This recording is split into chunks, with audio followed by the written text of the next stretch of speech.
चलिए इस होली हम कुछ स्पेशल मिठाई बना करके तैयार करते हैं, जो कि मार्केट में हलवाइयों के पास या मिठाई की दुकान के पर ये लगभग 15 से 2000 रुपए किलो तक मिलती है। और घर पे हम बिल्कुल आसानी से इसको बना करके तैयार कर लेंगे, सिर्फ 1 कटोरी काजू और 1 कटोरी चीनी से। तो चलिए शुरू करते हैं।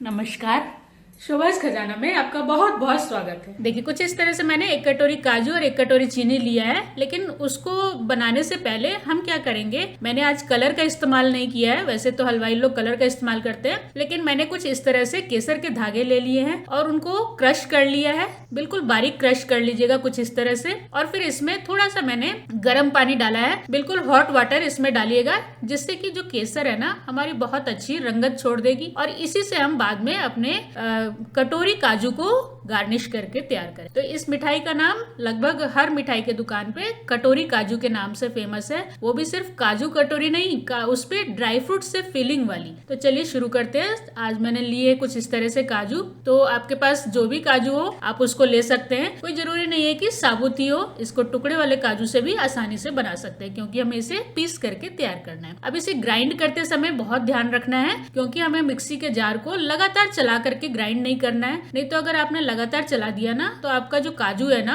वो बटर का शेप ले लेगा और वो पेस्ट बन जाएगा। तो हमें पेस्ट नहीं बनाना है, आज कुछ इस तरह से इसका पाउडर बनाना है। तो इसको कैसे बनाना है, मिक्सी के जार को बिल्कुल आपको चलाना है, रोकना है, चलाना है, रोकना है। जैसे कि पल्स मोड पे चलता है ना हमारा मिक्सी का जार, बस उसी तरह को चलाना है और रोकना है। और उसके बाद हम इसको बीच बीच में बार बार इसी तरह से छानते जाएंगे, और जितने मोटे चंक्स निकलेंगे फिर दोबारा हम ग्राइंड करेंगे अगेन वही उसी प्रोसीजर से, और उसके बाद फिर से हम छान लेंगे। तो इसी प्रोसीजर से मैंने लगभग पूरे काजू को छान के तैयार कर लिया है। लास्ट में अगर थोड़े से चंक्स बच भी जाएंगे ना, तो उसको फेंकिएगा नहीं, उसको रख लीजिएगा। जो हम फिलिंग बनाएंगे इसके ऊपर की, उसमें हम इसको यूज करेंगे। और अगर इसका बिल्कुल फुल प्रोसीजर आप देखना चाहते हैं, तो मैंने मेरे चैनल पे काजू कतली की जो रेसिपी डाली है ना, बिल्कुल इसी प्रोसीजर से वो भी बनती है, लेकिन इसमें आज हम इसको दूसरा डिजाइन देंगे। तो उसमें मैंने पूरा प्रोसीजर बताया है कि कैसे आपको इसको पीस करके तैयार करना है। देखिए अब इस तरह से कुछ चंक्स बच गए मेरे,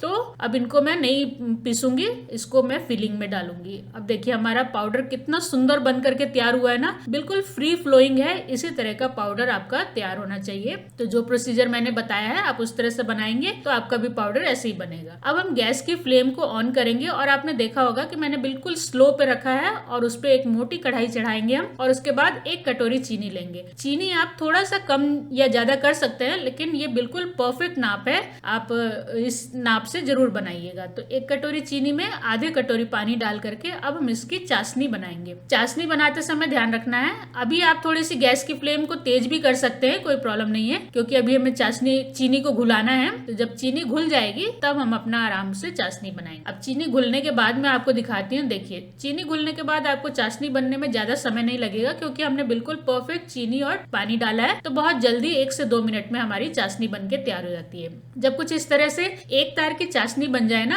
आप देख पा रहे होंगे मेरे हाथों के बीच में, तो बस इस तरह की जब एक तार की चाशनी बन जाए, तो हमने जो काजू पाउडर बना के तैयार करके रखा है उसको इसमें डाल देंगे। और इसको अब हमें कुछ नहीं करना है, बस अच्छे से मिक्स करना है। तो हमें इसको मिक्स करने में कोई भी प्रॉब्लम नहीं आती है, थोड़ा भी लम्स नहीं बनता है, आप आसानी से इसको मिला सकते हैं। बस थोड़ा सा इस समय ध्यान रखिएगा, आपकी गैस की फ्लेम बिल्कुल स्लो होनी चाहिए। मैं बार बार रिपीट कर रही हूँ इस प्रोसीजर को कि आपकी गैस की फ्लेम बिल्कुल स्लो होनी चाहिए, नहीं तो क्या होगा कि आपके काजू का बैटर पकेगा नहीं और नीचे से लगना चालू हो जाएगा कढ़ाई में। देखिए कुछ इस तरह से जब आपका काजू का बैटर चारों तरफ से छोड़ने लगे और इस तरह से हल्के हल्के बबल्स जब आने लगे ना, बस इसी समय पे हमें इसको नीचे उतार देना है। इसको ज्यादा पकाना नहीं है, नहीं तो क्या होगा कि ये हमें नीचे उतारते ही ये जमने लगेगी। तो हमें इसको जमाना नहीं है, काजू की बर्फी नहीं बनाना है, हम इसको आज कटोरियों का शेप देंगे। तो अब इसको मैंने देखिए नीचे उतार दिया और इसको छोड़ दिया थोड़ा सा ठंडा होने के लिए। ये जब ठंडा होके शेप लेने लगेगा ना, तब हम इसकी राउंड शेप बना के कटोरी का शेप देंगे। अभी इसको हम साइड में छोड़ते हैं और इसकी जो फिलिंग है ना उसको हम तैयार करते हैं। तो फिलिंग के लिए मैंने दूसरा पैन चढ़ा दिया है और इसमें 1 चम्मच घी डाल करके इस तरह से देखिए मैंने बारीक अपने ड्राई फ्रूट्स को काट लिया है। ड्राई फ्रूट्स आप अपनी मर्जी के डाल सकते हैं, मैंने काजू बादाम और पिस्ता की चॉइस ली है। अब इसको हल्का सा हमें रोस्ट करना है, ड्राई रोस्ट नहीं, मैंने घी डाला है। अब रोस्ट करते समय ध्यान रखिएगा, हमने जो नीचे काजू रखा है ना उतार करके काजू का बैटर, उसको बीच बीच में कुछ इस तरह से चला दीजिएगा, जिससे कि उसके ऊपर पपड़ी ना पड़े और हमारी बैटर जो है वो अच्छे से ठंडी भी होते रहे। तो दोनों तरफ अपने नजर को बना के रखिएगा, उधर थोड़ा सा ड्राई फ्रूट्स को भी अच्छे से भून लीजिएगा और यहाँ हम अपने काजू के बैटर को भी थोड़ा थोड़ा इस तरह से फैलाते रहेंगे, जिससे कि वो ज्यादा ठंडी ना हो जाए या वहीं पे जम ना जाए। अब हमारी ड्राई फ्रूट्स अच्छे से रोस्ट हो गई है, तो हम इनको नीचे उतार देंगे और ठंडा होने के लिए छोड़ देंगे। ये जब ठंडा हो जाएगा ना, तो इसमें और भी कुछ 2-4 आइटम्स मिलेंगे, उसके बाद हमारा ये फिलिंग तैयार होगी। तो चलिए इसको ठंडा होने के लिए छोड़ देते हैं। अपने बैटर को देखते हैं, काजू के बैटर को। अभी ये अच्छे से ठंडी हो गई है, लेकिन क्या हुआ ना कि मैं जब तक वो रोस्ट कर रही थी तब तक ये कुछ इस तरह से जमने लग गई। तो मैंने इसको फिर हल्का सा कढ़ाई को चढ़ा दिया था चूल्हे के ऊपर और तुरंत नीचे उतार करके, और इस तरह से एक ग्रीस लगी हुई प्लेट में, जैसे प्लेट ले लीजिएगा, कोई भी थाली ले लीजिएगा और उसमें हल्का सा आप घी लगा करके उसको ग्रीस कर दीजिएगा और उसमें अपने इस काजू के बैटर को हम ट्रांसफर कर देंगे। और अब इसी में हम धीरे धीरे अपने काजू के बैटर को हिलाते हुए ठंडा करेंगे। दूसरे पे हमने ट्रांसफर कर दिया ना, तो ये कुछ जल्दी से ठंडी हो जाएगी। आप बस प्रोसीजर को मेरे नोटिस कीजिएगा और इसी प्रोसीजर से अगर आपने काजू की कटोरियां बनाई ना, तो बहुत आसानी से आपकी भी कटोरियां बन जाएगी। अब देखिए, इसने काजू के बैटर ने हमारे स्पैचुला को छोड़ना शुरू कर दिया। इसका मतलब अब हम इसको कटोरी का शेप दे सकते हैं, राउंड शेप दे सकते हैं। तो थोड़ा सा अपने हाथों को घी से ग्रीस करके और इसमें से थोड़ा थोड़ा बैटर उठा करके अपने काजू की कटोरियों को शेप देना चालू कर दीजिएगा। और अभी घबराइएगा नहीं, आपको ऐसा लग रहा होगा कि ये गीला गीला सा है, लेकिन ये कुछ ही देर में 1 से 2 मिनट में ही आपकी बहुत अच्छी जम करके तैयार हो जाएगी। आपने जब काजू की बर्फी बनाई होगी ना, तो नोटिस किया होगा कि शुरू में बैटर हमारा कुछ इसी तरह का गीला रहता है, लेकिन जब बर्फी जम जाती है ना, तो बहुत अच्छी परफेक्ट बन करके तैयार हो जाती है। तो बस इसी तरह से हम सारी कटोरियों को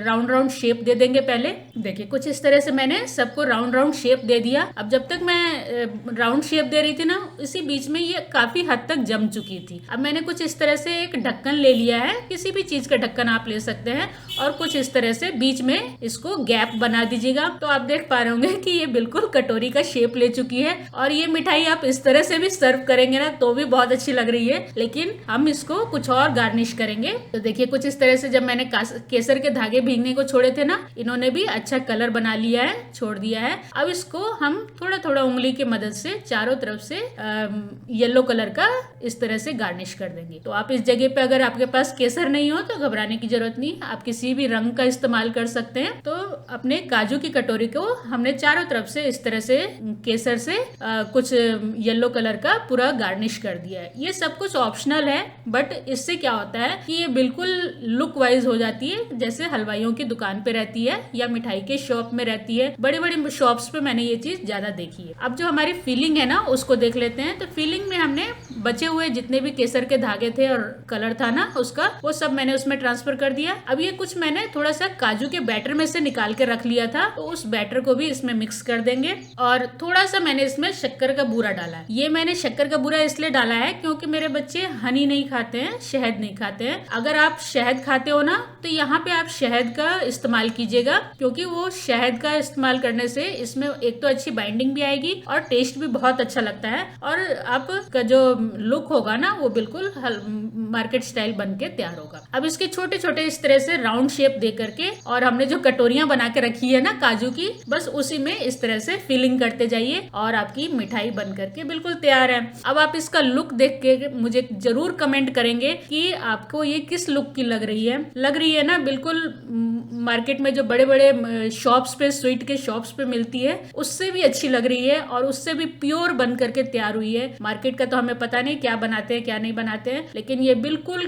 प्योर काजू की और ड्राई फ्रूट्स की फीलिंग वाली हमारी मिठाई बन करके तैयार हुई है। और अब आप देख पा रहे होंगे, मैं हाथ में उठा के दिखा रही हूँ कि हमारे नीचे के काजू का बैटर भी बिल्कुल अच्छे से जम गया है। अब इसको इस होली पे जरूर ट्राई कीजिए और मुझे कमेंट करके जरूर बताइएगा कि आपको ये मिठाई कैसी लगी। और अगर आपको मेरी वीडियो थोड़ी भी हेल्पफुल लगी हो ना, और इसको आप बनाने की कोशिश कर रहे होंगे, तो प्लीज मेरे चैनल को लाइक, शेयर और सब्सक्राइब जरूर कीजिएगा। धन्यवाद। अब मैं इसको आपको सर्व करके भी दिखा देती हूँ कि हलवाई लोग कैसे इसको सर्व करते हैं। और जो मैंने मिठाई बनाई है, 1 कटोरी काजू से जो मिठाई बनाई है हम लोगों ने, ये लगभग वजन में कितनी बन करके तैयार हुई है। तो 1 कटोरी काजू हमारा लगभग 100 ग्राम के करीब था। 100 ग्राम काजू में हमारी ये, मैं आपको वजन करके बता देती हूँ। तो मैंने वजन वाला कांटा ले लिया है, इस पे हमने इसको पूरी मिठाई को डाला। तो देखिए, आप देख पा रहे होंगे कि ये आधा किलो से भी ज्यादा मिठाई बन करके तैयार हुई है। इसको जरूर ट्राई कीजिएगा। तो 100 ग्राम काजू में अगर हमको इतनी सारी मिठाई मिल जाए तो आपको इसको ट्राई करना तो बनता है। धन्यवाद।